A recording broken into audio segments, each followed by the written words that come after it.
Começando mais uma edição do Bom Dia Mercado, faremos juntos o nosso planejamento de trabalho para esse sábado, dia 24 de setembro. Temos mais alguns jogos da Nations League, majoritariamente aqui grupos Liga B e Liga A, e também temos 2 jogos da Série B do Brasil, tá bom?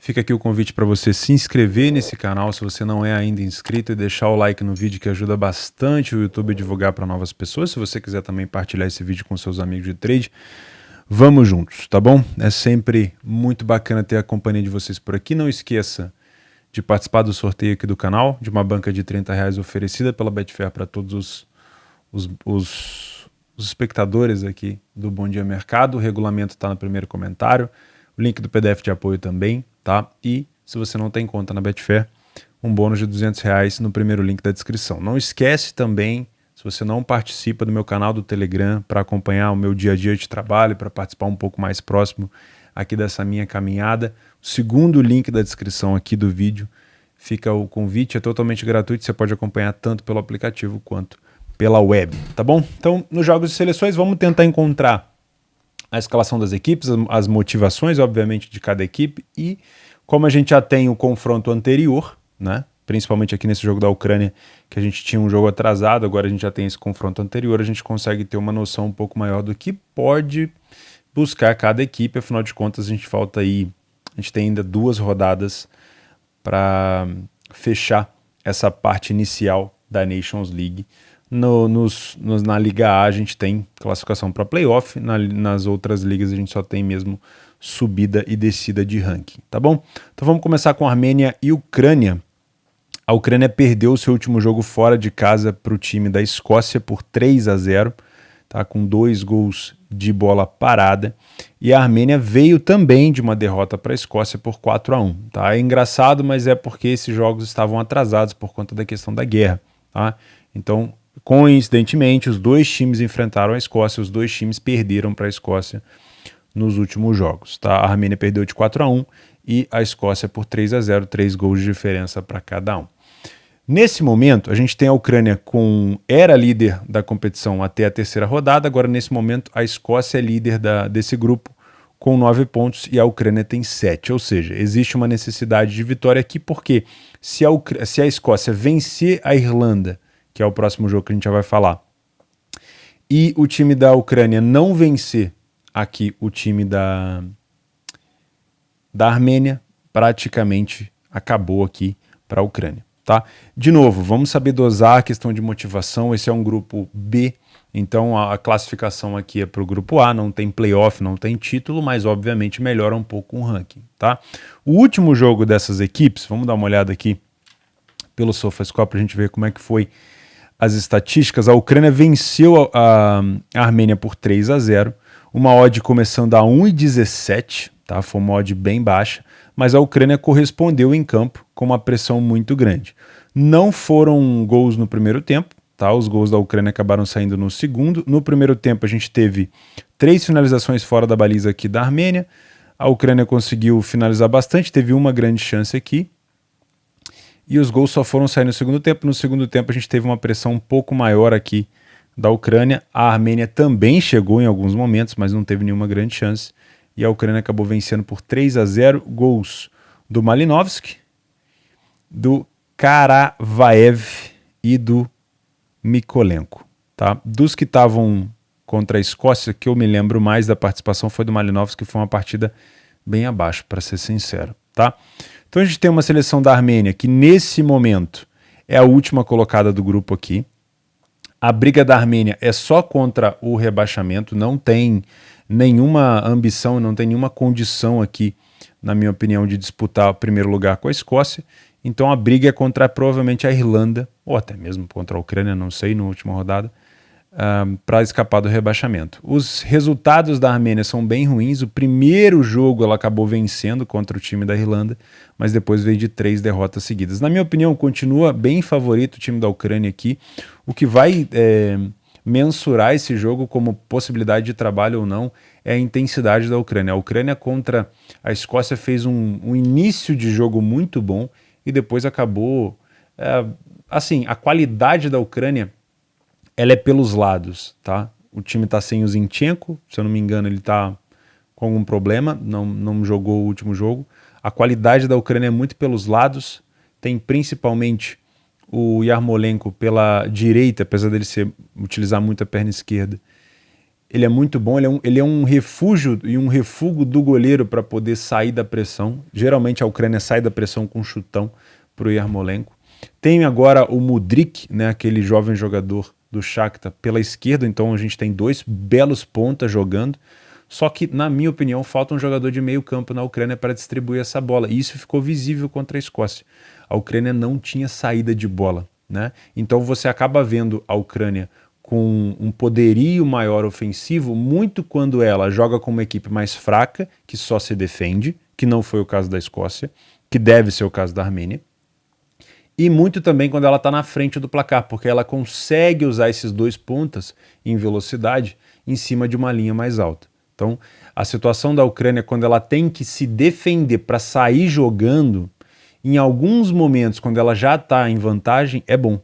Mas quando a marcação é muito bem feita, como fez a Escócia, a Ucrânia não conseguiu sair. E assim, foi vergonhoso quem viu o segundo tempo da Ucrânia.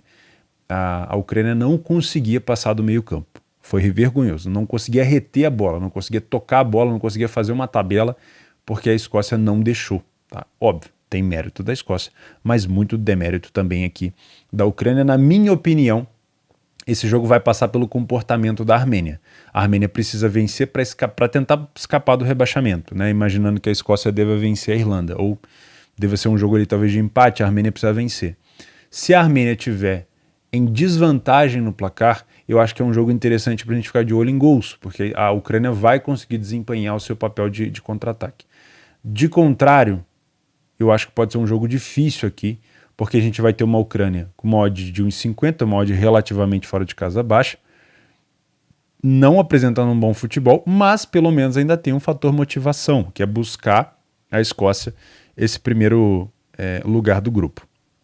Eu vou colocar aqui uma possibilidade de trabalhar contra a Armênia, não leia a pior equipe em campo, tá?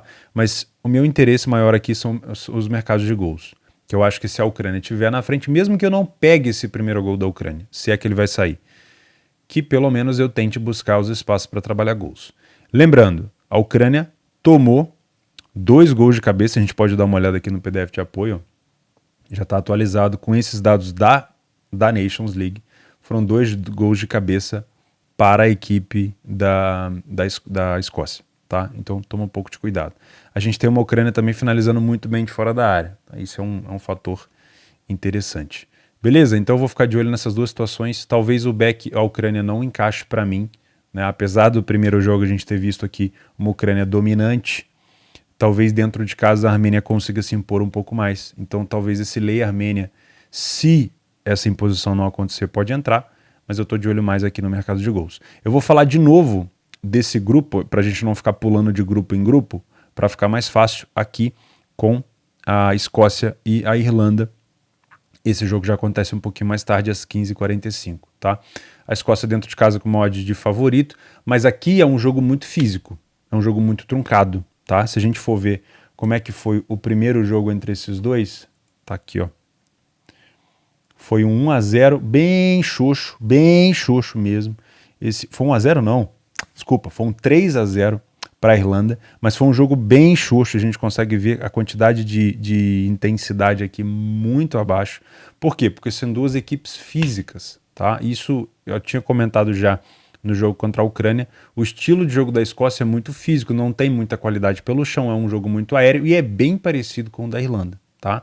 O jogo da Irlanda também é muito físico. Então a gente teve aqui um jogo com pouca finalização no gol, com grandes chances só para o lado da Irlanda, mas um jogo assim bem fraco em relação à oportunidade, tá? Quem assistiu esse jogo realmente ficou assim, não dá para criar muita expectativa em Escócia e Irlanda, tá?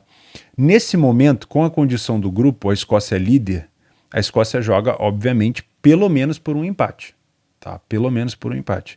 Mas eu acredito numa possibilidade de vitória da Escócia. Qual que é o problema aqui?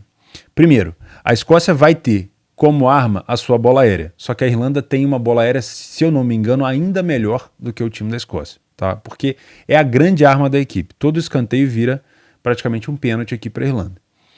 a intensidade na marcação que ela fez em cima da Ucrânia pode não funcionar com a Irlanda, porque eu acho que a Irlanda também vai fazer um jogo mais físico, um jogo mais intenso na marcação. Então pode ser um jogo muito feio, né? E jogo feio geralmente dá alguma oportunidade para a gente trabalhar mais no match odds.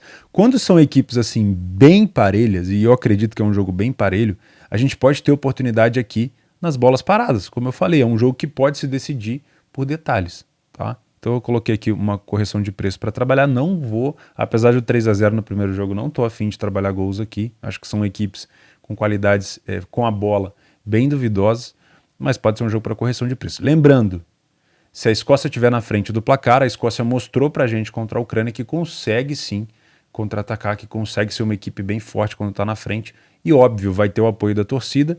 E a Escócia vencendo esse jogo encaminha muito bem a sua classificação para a primeira divisão da Nations no ano que vem, tá? Então fechamos aqui esse grupo. Vamos falar sobre Eslovênia e Noruega. Aqui a gente já tem o Haaland, né, como maior destaque. Se eu não me engano, a gente tem a escalação confirmada do Haaland, né? Aqui os possíveis 11, né? A gente tem o Sorloth e o Haaland.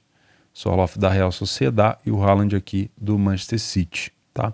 É o principal destaque. Se a gente levar em consideração o primeiro jogo entre essas duas equipes, deixa eu buscar aqui também no SofaScore, a gente teve Noruega e Eslovênia 0-0, foi uma pressão muito grande no segundo tempo, mas aí teve uma expulsão logo no início do segundo tempo para a Noruega, então a gente tem que saber dosar, tá? Houve sim uma pressão muito grande, a Noruega perdeu vários gols, se a gente pegar aqui, houve 3 grandes chances para o time da Noruega, realmente no segundo tempo foram várias finalizações, mas o primeiro tempo, onde tinha 11-11, a Eslovênia levou mais perigo com uma grande chance, a Eslovênia finalizou mais no gol, tanto para fora quanto na baliza, tá? Então vamos saber interpretar. Óbvio, a Noruega é líder do grupo, tem que ser respeitada, venceu a Sérvia fora de casa, venceu a Escócia, se eu não me engano venceu a Suécia fora de casa, mas mesmo assim a Noruega costuma ser um time assim pouco confiável. Ela acende e apaga muito. E óbvio, com o Haaland jogando agora, a gente vai ter provavelmente uma Noruega acendendo ali, fazendo um gol, podendo ter um gol com o Haaland e depois dormindo de novo. Então isso me passa uma impressão um pouco ruim. Acho que a gente pode ter sim um jogo para match odds, porque em algum momento do jogo a gente pode ter uma superioridade da Noruega, porque ela precisa, né? Esse grupo ainda tem disputa aqui com a Sérvia tem 7 pontos, a Noruega tem 10. Então acho que a gente pode também ficar de olho direcionando esse lay aqui para a Eslovênia. A Eslovênia tem 2 pontos, tá a 1 ponto da Suécia, para tentar buscar uma possibilidade de se manter nessa Liga B, mas não é uma equipe que conseguiu vencer até o momento. 3 gols feitos, 8 gols sofridos, 2 empates e 2 derrotas. Então, obviamente, dentro de casa ainda não venceu, né? Um empate e uma derrota. Beleza, então eu vou ficar de olho direcionado para a Eslovênia, mas não vou confiar tanto assim na Noruega. Em alguns momentos a Noruega costuma desligar do jogo, tá? Pode ser um jogo para gols? Não sei. Acho que existe necessidade para os dois lados. De preferência, se a Noruega estivesse na frente, seria interessante para gols, porque a Eslovênia busca, por ser uma equipe pior, buscando sair da zona de rebaixamento. Eu acho que a Eslovênia pode tentar se manter ali, se segurar dentro de campo, tá? O outro jogo desse grupo está aqui entre Sérvia e Suécia. A gente tem então uma Sérvia com uma seleção muito forte, talvez seja uma das melhores seleções da Sérvia nos últimos anos, né? Vamos listar aqui os jogadores da Sérvia, aqueles hits que você já conhece. Milinkovic-Savic, da Lazio, Mitrovic, que joga hoje no Fulham, né? Que é um dos melhores cabeceadores que a gente tem, que vai enfrentar o Brasil na Copa do Mundo. O Dusan Tadic, do Ajax. O Vlahovic, eu não sei se vai jogar, eu tô procurando aqui, ó. Dusan Vlahovic. Filip Kostic também, eu não sei se tá disponível. Não, eu acho que vão jogar sim. Eu só não estou encontrando a possível escalação correta. Eu não sei se esse aqui de fato é o 11, tá? Se o Vlahovic vai entrar de titular ou não. Aqui, ó. vai deixar o Vlahovic no banco, ó. Dusan Vlahovic e o Luka Jovic estão disponíveis no banco. Tá, então vai deixar o grande craque da Juventus no banco. E isso aqui tem muito a ver também com como as seleções interpretam a Nations, né? Como elas encaram a Nations, porque a Nations é um grande conglomerado de amistosos, tá? A gente fica achando que, porra, os caras vão botar time o tempo todo titular. Acho que o grande foco da Sérvia aqui é a Copa do Mundo, né? Um grupo difícil até. Então a gente vai considerando isso daqui, ó. O Milinkovic-Savic vai jogar de titular, o Mitrovic vai estar na frente, enfim. O Tadic, eu acredito num time muito forte, tá? Pro lado da Suécia, a gente tem, deixa eu ver se eu consigo, o Forsberg, principal jogador aqui do Leipzig também. Se eu não estou enganado, o jogador do Tottenham, que eu me esqueci o nome agora, Kulusevski, também está disponível. Tem outro jogador no banco também, que eu acho que é o Quaison, também que é um muito bom jogador. Enfim, vamos dar uma olhada como é que foi o primeiro jogo. Já estou devagando demais aqui, me desculpem. Sérvia. Esse aqui. 1-0 para a Sérvia fora de casa. Foi um jogo onde a Sérvia conseguiu ter uma pressão e uma intensidade maior no seu jogo, tá? O gol da Sérvia foi marcado aqui no finalzinho do primeiro tempo, com o Jovic. A Sérvia é muito, muito forte pelo jogo aéreo, tá? Anotem isso daí, tanto pelos cruzamentos quanto nos escanteios, principalmente com o Mitrovic. Aqui o Quaison, que eu tinha falado para vocês, não sei se ele está disponível, tá? Então tem bons jogadores aqui, ofensivos, o time da Suécia. Não são jogadores de muita qualidade, tá? De drible, de muito requinte de toque na bola. Acho que o principal jogador de requinte aqui é o Forsberg, principalmente o principal batedor de pênalti da equipe e tudo mais. Mas eu acredito sim num time que pode oferecer alguma dificuldade para o time da Sérvia. A gente tem nesse momento a escalação, a Sérvia disputando para a primeira colocação e a Suécia tentando sair aqui da zona de rebaixamento. O primeiro jogo, como a gente consegue ver dentro da casa da Sérvia, da Suécia, não foi um jogo onde a Suécia conseguiu impor tanto assim o seu jogo. A gente consegue ver muito, muito mais finalização, muito mais chegada no gol da Sérvia. Depois do gol, aí no segundo tempo, a Suécia acabou produzindo um pouco mais, mas não conseguiu empatar, tá? Então o que a gente tem aqui de informação de preço? A gente tem uma Sérvia dentro de casa como favorita, eu acho que é por aí, tá? Eu acho que é por aí, mas lembrando, Vlahovic no banco, isso obviamente faz um pouco de diferença. Se precisar, acredito que a Sérvia vai colocar. Não duvido da Sérvia sair atrás do placar, já aconteceu contra a Noruega, já aconteceu em outras situações, principalmente nas eliminatórias. A Sérvia é um time que ataca muito bem, mas defende muito mal, tá? É um 8-80 muito forte. A Sérvia não tem uma boa defesa, não tem uma defesa muito conectada, não são jogadores muito de um requinte de qualidade muito bom. Então é comum a gente ver a Sérvia se complicando lá atrás e fazendo bonito lá na frente. Por isso pode sim ser o jogo em algum momento de trocação. Se a Sérvia estiver na frente do placar, eu acho que pode ser um jogo interessante para buscar gols também, tá? Principalmente com o Vlahovic entrando no segundo tempo, tá? Então vou marcar esse jogo aqui como uma possibilidade de trabalhar um lei para a equipe em campo, tentando direcionar esse lei, obviamente, para a Suécia, se a Suécia não estiver jogando bem, e o mercado de gols, caso a Sérvia esteja na frente. Olho nas bolas aéreas, principalmente com o Mitrovic, tá? É um cara que cansa de fazer gol. Bom, desse grupo também a gente acha que falou de tudo, né? Vamos então para República Tcheca e Portugal. Deixa eu dar uma olhada na condução aqui desse grupo. A gente tem Portugal na segunda colocação com 7 pontos, a Espanha está na primeira colocação com 8. Então a Espanha, Portugal, República Tcheca e Suíça. Suíça, nesse momento, seria a rebaixada, tá? Eu estou dando uma olhada aqui, ó, pra vocês verem que eu não estou falando de outro lugar. Estou dando uma olhada aqui. Então, 1 ponto distancia aqui Portugal e Espanha. Vamos ver como é que foi o primeiro jogo entre eles. Portugal jogou em casa, venceu por 2-0. Gol do João Cancelo e do Gonçalo Guedes. Cristiano Ronaldo foi titular dessa equipe no jogo. A gente teve majoritariamente Portugal jogando aqui praticamente quase que o tempo inteiro no seu campo ofensivo, com 5 finalizações no gol, nenhuma grande chance criada. A República Tcheca acabou criando uma. O principal jogador aqui da República Tcheca, que, se eu não me engano, naquele momento, que é o Patrik Schick, não estava jogando, e se eu não estou enganado, deixa eu dar uma olhada aqui, Portugal. Deixa eu dar uma olhada aqui, Portugal, República Tcheca e Portugal. Tá aqui, já estava aberto. Se eu não me engano, aqui, o Schick vai jogar. Então, no jogo anterior, tínhamos o Patrik Schick lesionado, principal jogador da Euro, um dos principais goleadores, junto com o próprio Cristiano Ronaldo da Eurocopa.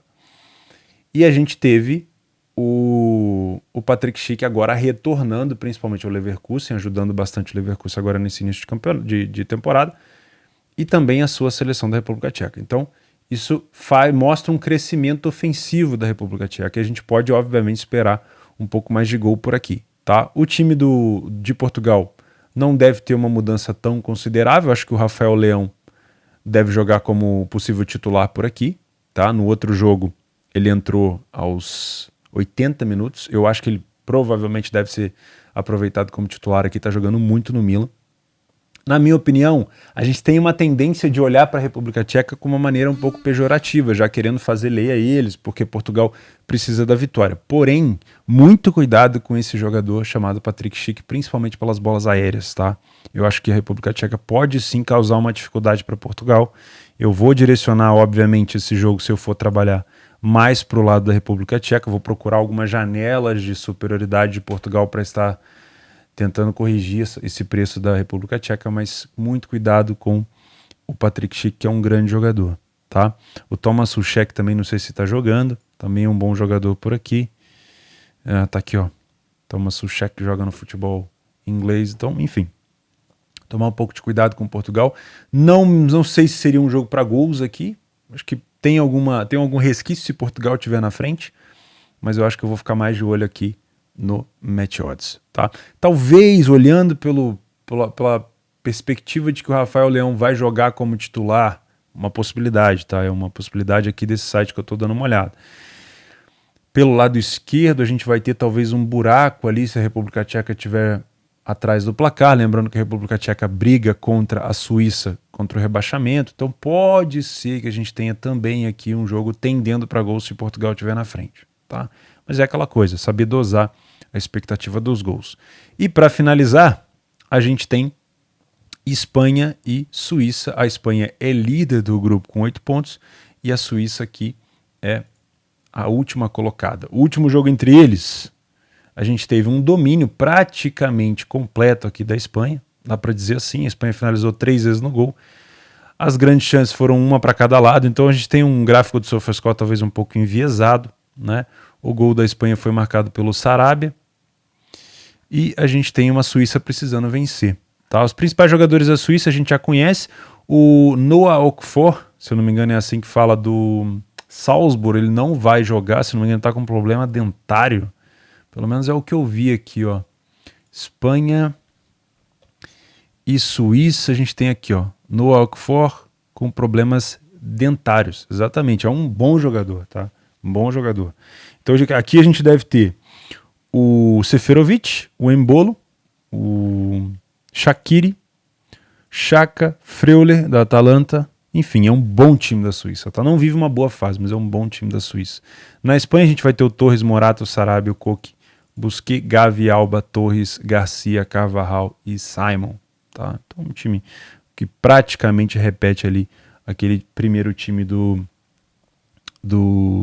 que enfrentou a Suíça, né? E a novidade aqui na Suíça, no caso, é que não vai contar com o Noah Okafor, que entrou 63 minutos no último jogo, mas que está com problemas dentários. Beleza? Para mim, dentro de casa, com o poderio ofensivo da Espanha, a gente sabe, se você consegue identificar os momentos onde a Espanha acelera, você vai estar bem por aqui, tá? Porque você precisa saber identificar isso. Momento de aceleração, porque a Espanha com a bola não quer dizer nada, provavelmente ela vai manter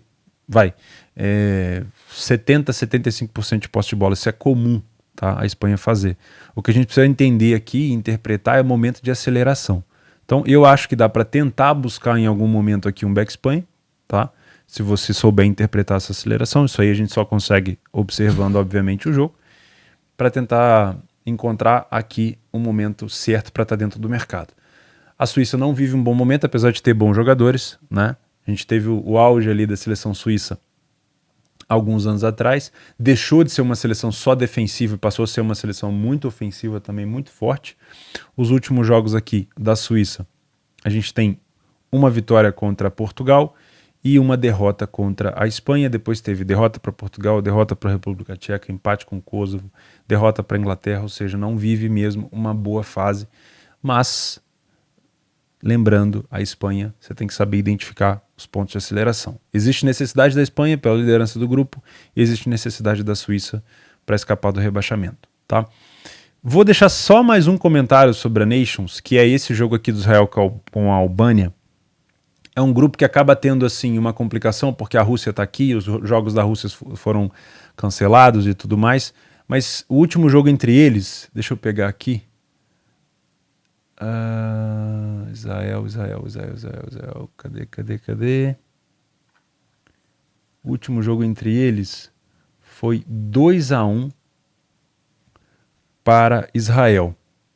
E foi uma virada de jogo. A Albânia saiu na frente no final do primeiro tempo, de pênalti.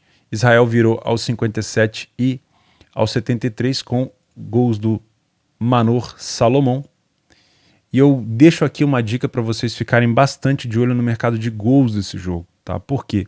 Israel é uma equipe que joga de forma muito traiçoeira, tá? Ele vai te dar em alguns momentos leitura para você estar contra ele, mas muito cuidado. Israel é um time muito forte de contra-ataque e muito bem treinado por si só, tá? É um time muito bem treinado, toca muito bem a bola, sabe o que faz com a bola no contra-ataque. Então muito cuidado se for trabalhar match odds aqui, cuidado, tá?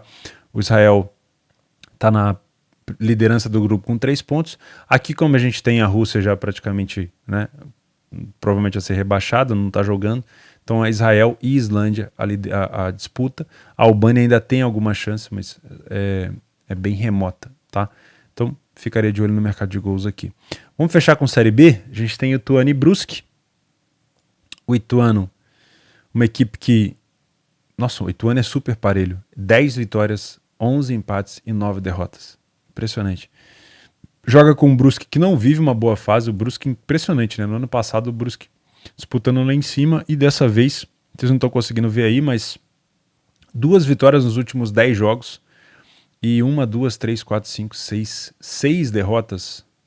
6 derrotas nos últimos 10 jogos. Fora de casa o Brusque vem de 4 derrotas seguidas e dentro de casa o Ituano vem de 4 jogos sem perder. Realmente existe aqui uma pequena superioridade do time do Ituano, pelo menos no que a gente está vendo dos últimos jogos. Deixa eu tentar buscar aqui alguma estatística mais específica para esse jogo, pulando os jogos da Nations. Tá aqui, ó. Eita, não tá nada. Tem muito jogo da Nations. Ei, meu Deus. Aí, agora sim. 6 vitórias em 14 jogos em casa. Será que dá para confiar nesse favoritismo do Ituano? Odd abaixo de 2 na Série B é sempre uma dúvida, né? O Brusque tem 2 vitórias fora de casa. O time do Ituano sai um pouco mais na frente, falha menos em marcar, fica mais tempo sem sofrer gol, tem uma defesa mais sólida. É praticamente o inverso aqui, né? A média de gols sofridos do Ituano é mais ou menos a média de gols marcada pelo Brusque. A gente tem um time do Ituano criando mais, aproveitando mais no ataque, sofrendo menos gol. O time do Brusque não venceu nenhum primeiro tempo fora de casa, mas também não perde tanto assim, não conseguiu marcar nenhum gol. O Brusque não marcou nenhum gol fora de casa no primeiro tempo. Tá? Isso é ser preocupante. Então a gente consegue ver uma ligeira superioridade aqui do Ituano, mas o segundo tempo são situações mais parelhas. O Ituano vence menos e perde menos também, só que o Brusque passa a perder um pouco mais. Então assim, óbvio que a gente ainda consegue ver uma superioridade do Ituano, mas talvez seja mais pontos negativos do Brusque do que pontos positivos do Ituano, tá? Situação que a gente precisa ficar de olho. O time do Ituano é muito forte de bola aérea, marca muito gol de cabeça, muito gol de escanteio e o Brusque tem sofrido nesse fundamento, tá? Não me parece ser um jogo para gols. A gente tem cenários de gols mais interessantes se você for buscar no segundo tempo, né? O Brusque marca a maioria dos seus gols no segundo tempo, afinal de contas, no primeiro tempo fora de casa não marcou nenhum, tá? E também sofre bastante gol aqui no segundo tempo. E o Ituano tem quase 40% dos gols sofridos depois dos 80 minutos. Então, para você que busca recuperação de resultado, pode ser uma situação interessante. Cuidado, tá? Talvez no primeiro tempo exista uma possibilidade de trabalhar a lei ao Brusque aqui, mas no frigir dos ovos, é como eu falei, são mais pontos negativos do Brusque do que positivos do Ituano. Eu acho que o Ituano pode sim se destacar na bola aérea, na bola parada, mas também pode ter complicação no final do jogo. E aqui a gente tem Bahia Operário, mais uma odd baixa na Série B. Essa odd aqui eu vou pular, tá? Apesar da fase ruim do Operário, eu não costumo trabalhar esse tipo de odd na Série B. Já abri algumas exceções aqui para o Cruzeiro, mas foram situações aqui bem específicas. Os últimos jogos do Bahia dentro de casa são 1, 2, 3, 4, 5 vitórias seguidas. Realmente tem um poderio muito forte dentro de casa. O Bahia vencendo o Vasco, vencendo o Náutico. E o Operário fora de casa vem de 4, 5 jogos sem vitória. Tá? Enfim, é difícil, né, fugir também desse preço. O Bahia tem 11 vitórias dentro de casa, saiu na frente em 60% das situações, falha pouco em marcar, fica bastante jogo sem sofrer gol. O Operário saiu na frente em 13% das vezes que jogou fora, só venceu uma partida, tem um péssimo ataque. De novo, parece uma situação inversa aqui, né, das médias das duas equipes. Realmente o Bahia é muito superior aqui. Tá? Eu não vou trabalhar assim, não é de medroso, mas é que eu acompanhei mais jogos do Cruzeiro com a de baixa do que do Bahia com a de baixo. Não quer dizer que o Bahia não vai vencer, tá? Mas realmente, o primeiro tempo do Bahia também é escandaloso de superior. O segundo tempo é mais ainda, então eu acho que qualquer coisa nesse jogo que não seja uma vitória do Bahia é considerado como uma grande zebra. O Operário luta contra o rebaixamento e a gente pode ter sim uma situação de gols aqui depois se o Bahia sair na frente, né? A gente teve um 3-1 contra a Tombense, um 2-1 contra o Vasco, um 3-0 contra o Náutico. A gente pode ter sim, se o Bahia sair na frente, talvez não seja uma oportunidade para match odds, mas se o Bahia sair na frente, a gente pode ter uma oportunidade aqui para buscar alguma coisa relacionada ao mercado de gols, porque o Operário vai ter que se expor, tá? Então, fica aqui o meu planejamento para esse sábado. Desejo a você um bom dia de trabalho, para você não inventar moda, tá? Faz o simples. Não esquece de se inscrever no canal e de se inscrever também no meu Telegram. Um grande abraço a todos.